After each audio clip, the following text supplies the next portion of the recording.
The show. This man had a terrific 2020 Supercross season. It was really something to see, and we're looking forward to more in 2021.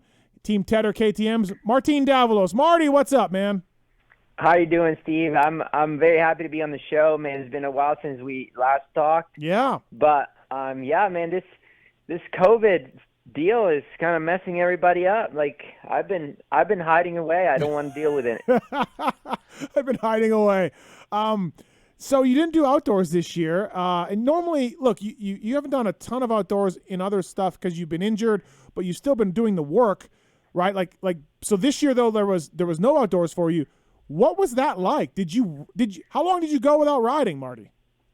Well, Matt and I sat down and he told me I could go race outdoors. Okay. Realistically for me, because the whole COVID deal was going on and my son was born, I was like, at first, once he was born, I told myself, I don't want to do outdoors. This is the first year that I am going to choose not to do it. Right. And I'm going to spend the summer with him and just kind of learn about him and all that. But, then the COVID deal came through and then, they were really not knowing when it was going to start. They were thinking about doing 5 rounds, 9 rounds.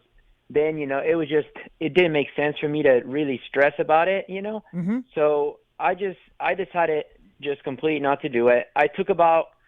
I probably took about a month and a half, 2 months off. I didn't ride, but I did still train off the bike. Yep. Let my body heal, recover as much as I could and gain a couple pounds, a couple extra, too many pounds actually, I'd say. But, about, I think 4 rounds to go, I started my off-season training and I started doing outdoors. I did outdoors until about a month ago. Okay. A month ago, I hopped in Supercross, and now, I've been, full on, getting ready for the season now. So, it's been good. I didn't want to go too long without riding because, it is an advantage from the guys that were racing, and staying in shape and all that. Yep. So I didn't want to take too much time off, but I did want to enjoy myself a little bit and my son, so it was good. This is something we talked about. So I did the Supercross preview show the other day, and they asked me about Kenny, and I said, "Look, man, he's not doing the outdoors, and this goes for you too, Marty. Like I do feel like you fall off that tip of the spear when you don't race that long, and it does take some time to get up. Now, of course, there's no off-season Supercrosses." Remember that time in Geneva, Marty, when I helped set up your bike? Remember that? That was awesome. Yeah, that was pretty good. Right, that was amazing. That was Marty in Geneva. Marty in Geneva was good, Weege. It was. I don't want to say that he had JB covered, but it was getting pretty scary there. Yeah, for JB. JB's your guy. It was getting very scary. JB got very lucky that we crashed. Anyways, though, Marty, I was saying about Kenny, and this applies to you. Like, you're right? Like, the longer you take off, the harder it is to get back to that tip where those guys were, isn't it?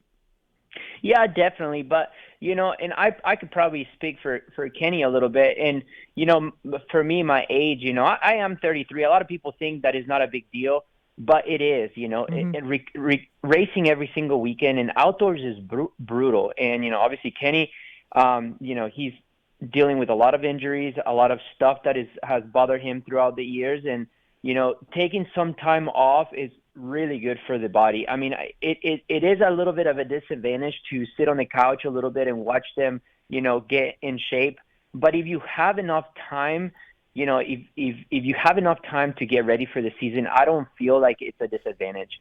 So, the season was ended, the motocross season was ended, I think it was in, I think at the beginning of October or something like that. Yep. So realistically, riding all October, all November, all December, 3 good months of riding, it's plenty of time for us to get ready. And I'm sure, when we, us as athletes, when we take time off, yes, we don't ride, but we still stay active. For me, I still cycle, I still go and jog. Yes, I am not, my regimen is not 110% and I'm not super consistent, but I try and stay busy and, I try and stay mobile. I don't sit on the couch. Yeah. It's not like coming back from an injury, coming back from an injury is really brutal. You're sitting on the couch for 2 months or whatever it is. And then you got to rehab and, get back into the swing of things. So for me, it was great. I rode once a week here and there. I rode twice a week. Then I started ramping it up, and I just feel like my body is adjusted to it really good, and mostly just I'm recharged. This off season has been treating me great. I feel the best I've ever felt my body, and Right. and that's what that was my whole idea to take that whole summer off. Hey, Marty, I know the COVID thing has thrown everybody's schedule out of whack, but you have stability. The team announced that you're on, I think, for 2 more years already, right? Something like that. Yeah. Yeah, Yeah. we talked about it. I'm very happy with it with the team. Matt is provided me with equipment. I mean, when we get to the 450 class, we all know the engine is not a huge thing, and on the 450 class we have plenty of power, but we are a factory supported team, and we have access to a lot of the things that KTM offers. So it's a great bike, and for me, that's basically all I needed. It was a great opportunity. Yes, I'm not under the factory tent, but I have, I'm under a tent that these people really care about me, and that to me is very important. They're willing to give me a shot, and that to me, I'm very thankful to have that, a place to ride. I mean, now you guys see how many great riders, past champions. I mean, people are struggling to get a ride in it. It's not fair for anybody. I just wish that now JGR shutting down. I mean, that we're talking about all this, spots that are open, that are just basically, leaving people without jobs. Well, that was good. One of my questions, Marty, was did you get approached by anybody? You had a solid year, especially a strong Salt Lake City rounds. Did you come close to switching? Did some people call you and say, "Hey, what are you doing next?" Like, did you entertain anybody else other than going back with Tedder? To be honest with you, I didn't. I think a lot of people, a lot of the budgets were cutting down, and everybody was kind of waiting on this COVID deal, and I maybe I could have waited, maybe maybe gave it a shot, but for me it was a no-brainer. I was happy with the bike. I was happy with the program.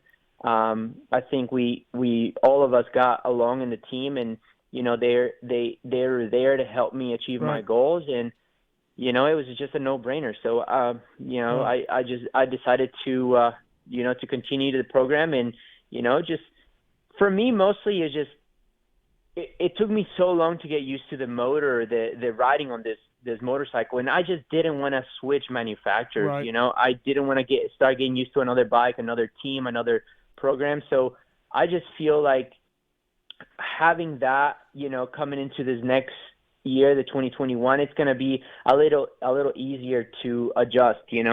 702-586-PULP. You got a question for Martin Davalos from Team Tedder. Brought to you by Scotia Industries. Pulp 2020 Dakota Save with those guys. 702-586-7857. Yeah, so Marty, you have some stability. You have a team. You wanted to stay there. They still had a spot for you. But I remember it was like a little over a year ago, it was like you just wanted one shot at the 450 class. So you have to be just ecstatic to know you made it happen, you got good results, you don't have to worry about employment in the 450 class, because at one point it looked like you weren't even going to be racing anymore at all, and you were never going to get that 450 shot. Yeah, I mean, you're totally right. And I basically, Mitch decided to just kind of let me borrow his 450.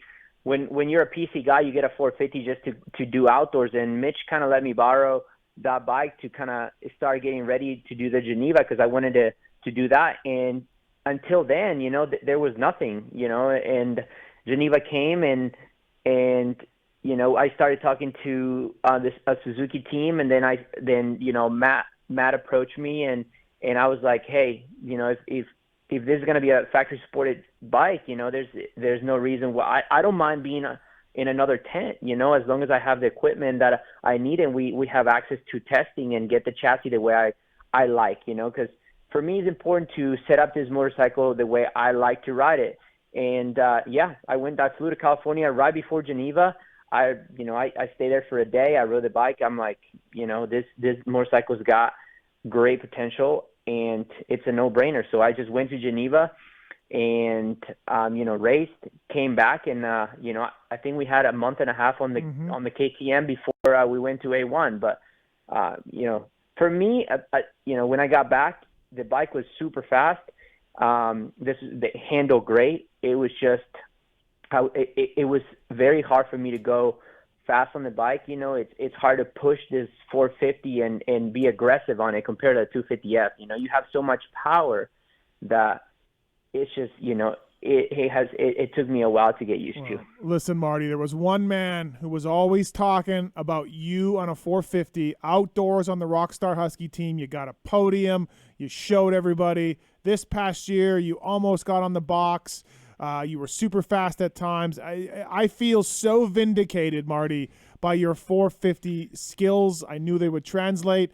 We needed to get you up there earlier, but I knew, Marty, that a 450 would suit you. Yeah.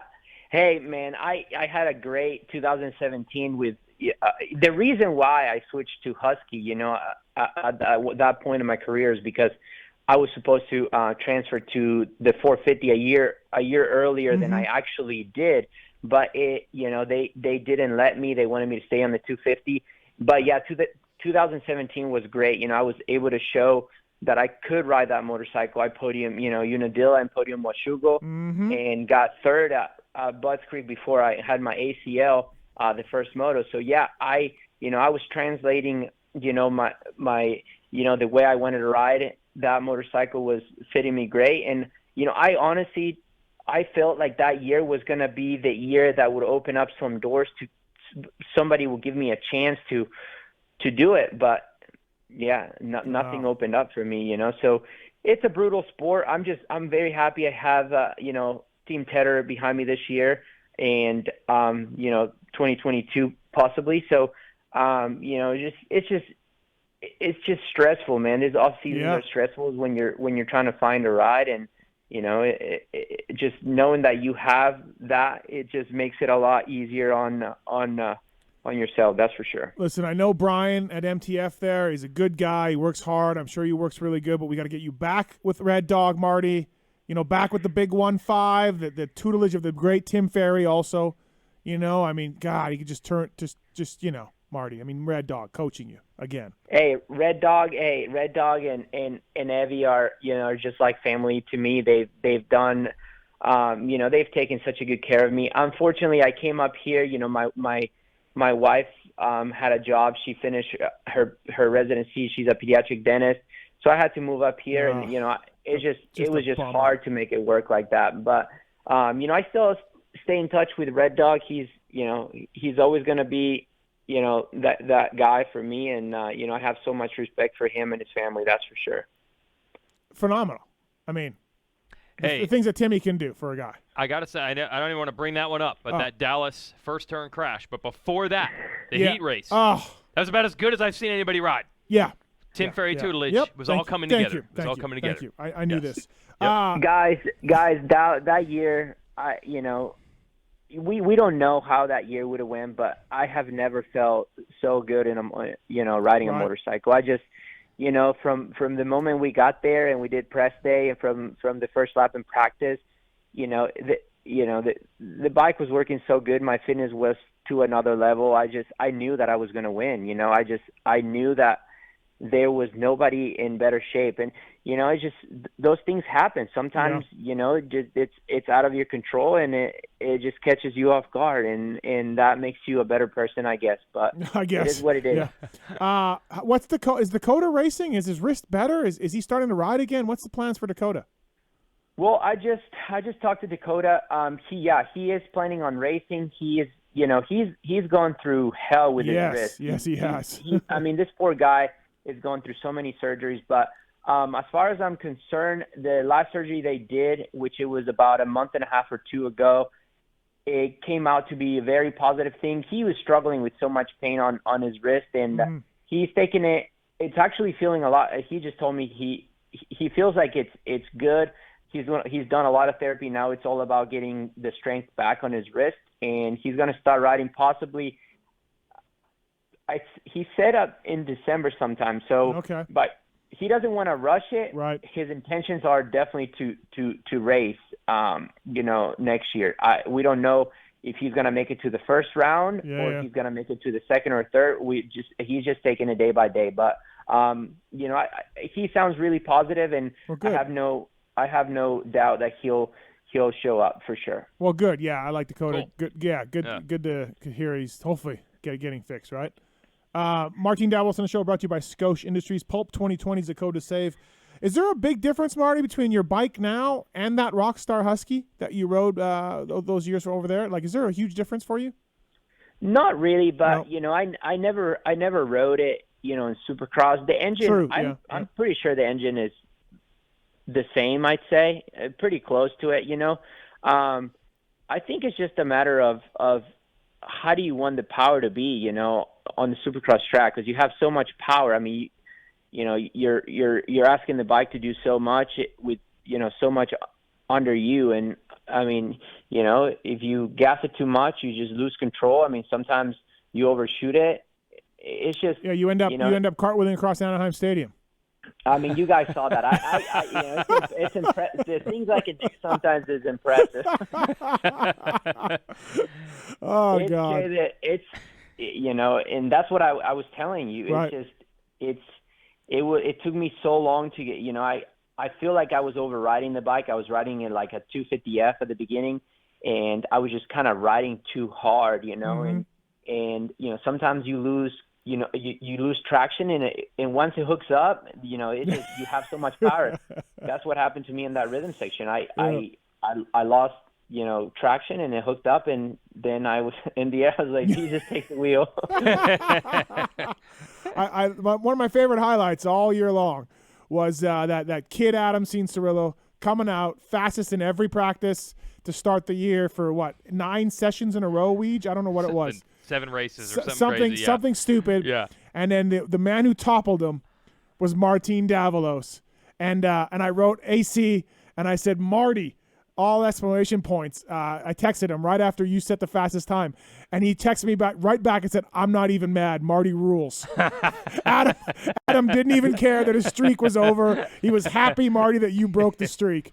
He was stoked. that was pretty funny. But, man, it's pretty hard to be AC on a heater, you know. Right. It's just the guy has got such a natural raw speed, and you know, now he rides that 450 very, very well, and you know, his length, and you know, I feel like his weak points at the the beginning of his pro career were the whoops. I just remember, and you know, the test track, but he's got him dialed, man. He's very fast now in him, and I think he's got a lot of confidence. And he's just a great rider. You know, he's shown that, and no doubt.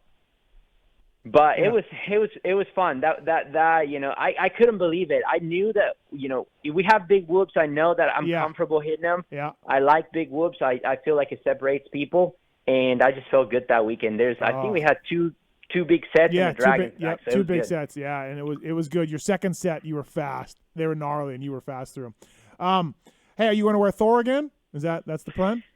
No. Unfortunately, Thor, you know, the Star Racing deal went to you know, the 450s, and you know, Thor wasn't able to do very much for me. Unfortunately, it's a bummer. You know, I like them, but I can't tell you guys just yet. What? We're gonna make an announcement soon.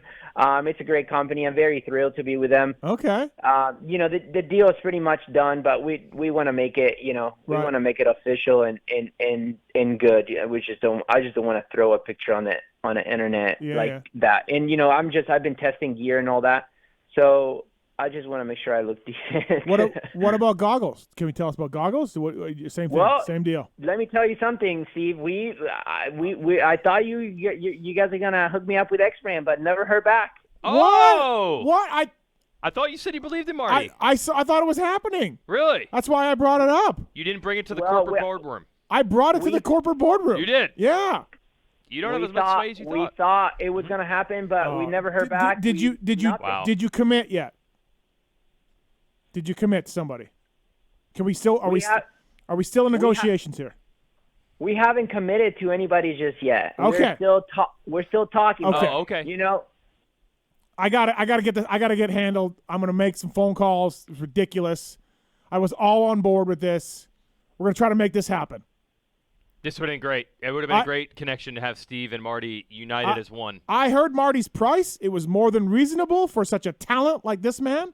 I endorsed this. I batted this around with the corporate powers that be at X-Brand, and I assumed, Marty, we were going down that track, and it was looking good. Fucking goggles. My apologies. Let's put it this way: we never heard back, and I actually told Steve, I'm like, dude, are they gonna do something? Because if they don't, then I need to know, because I need to, I need to figure it out. We got to get Marty in X. You don't have enough strokes, Steve. You don't. Apparently it's not. Obvious. Apparently not. You're all talk. All talk. Weeds, you can host a show. I got to go make a phone call. Yeah, exactly. Get Marty in some goggles. I got to get Marty in some goggles. I'll reach out to Aldaco. We got to get this. We got to get this sorted, Marty. This is bullshit. All right. Well, you do that, man, because we've been waiting. Yeah. We got to do this. It's bullshit. I was gonna. Yeah. All right. Now I'm rattled because I thought he was gonna say X-Brand. Oh, you're ready for the big public I unveiling. was ready for Here it comes. Yeah. Instead, we never heard back. So fucking eggs on my face. Anyways, oh God, dude. All right, we'll get this happening. But no, hey, so 21 schedule came out, Marty. Three races in Houston for a week, 2 races in Indy in 5 days. Do you like that? Are you looking forward to that? Or do you? I mean, we did it in Salt Lake to a more extreme, but would you have liked it the other way? Or are you looking forward to this?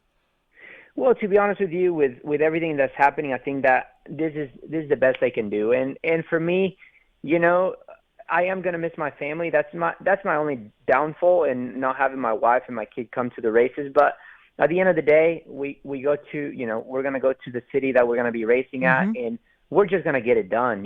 Yeah. And I think it's gonna be fine as long as we can stay at a decent place, and we'll be able to because Utah worked out really good. I mean, we were there for almost a month, whatever, but I did not mind it. I didn't mind it at all. We get plenty of riding, plenty of racing, and the riding in between the races is really not that important because we're doing so much racing. So right.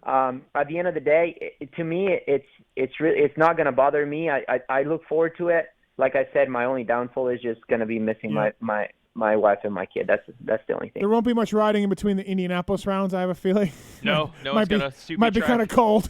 Might be hard to find a super track, but Houston, I think you guys will be able to get out and ride, in the off day. I think so. Yeah, that's what and I'm sure a lot of teams are going to be doing. We've talked about it. Just throw a practice bike on the rig, and that's what we did at basically in Utah. We're not looking to go to a gnarly supercross track. We just we can find an outdoor track, do some starts, loosen up, get a moto in, and that's what we did, and it worked out perfect for us. So I'm sure a lot of the teams are going to be thinking about the same thing. And but there are going to be some cities that like Indy, where it's going to be freezing. So we're just going to want to stay inside. I think everybody liked the Utah thing, and I loved it. Yeah. But the riders, everybody I talked to, seemed to like it. And it's like, hey, you know what? I was riding on a Wednesday or whatever it was anyway. Why not race? Now, like Webb was saying, he never made that much money in his life. Right. Like three times in a week. 3 times in a week. But that was late season. Everybody had a 2-month break to really get their bikes where they wanted. Yeah. Look, Marty, we know that usually guys freak out after Anaheim 1. They freak out, and they got to go right back to the test track. The Supercross champion right now, Eli Tomac, struggled big time in Anaheim 1. Was back at the test track on Monday, got it rectified, won the title. So I don't know about you, Marty, but aren't there going to be some riders who round 1 Houston are like, oh, throw all the settings away, but now I don't have the factory test track to go to. What am I going to do? Isn't that going to happen? I think there's a couple of people that are going to run into the issue. That's why, for me, it's important not to, get away from my setting that I've been testing, but I don't want to be too far off the setting that I raced last year because I know what it feels like race day, I know a lot of the manufacturers are coming up with, new bikes. I know Honda's got a new bike. And there are going to be people struggling a little bit. I mean, we all do. It happens every single year. You set up your bike. The test tracks are so different from racing. And, I mean, A1 last year was insanely tight. Mm-hmm. So I think a lot of people struggle because of that. That track just had no flow. Everything was so tight. And hopefully, they do build the tracks a little more open because I think that's the reason why Utah was so good, is because the tracks were, everybody was able to move. When they start making those 180s, 180s, 180s, 180s, it's just so hard to pass, and it just becomes a single line file, and you're just kind of following the leader. But when they run the tracks, from one end to another end, in the rhythm sections, you can make up some time and come in on the inside on a berm and make a pass. But we'll see what they decide to do. It's going to be interesting. Yeah, the Anaheim one. Yeah. Well, not Anaheim one. Yeah, Houston won. Yeah. Someone that wants to win getting 8th. Yep. What are they going to do between then and Tuesday when they don't have a track to go to? They're going to lose their mind. Absolutely. Yeah. Marty, thank you for coming on tonight. Appreciate it. I know it's later where you are, and I appreciate the time tonight. And man, I'm gonna get on this goggle thing. We're gonna try to get this deal settled for Martin Davalos and X Brand. Choice of champions everywhere. So thanks for the time, man.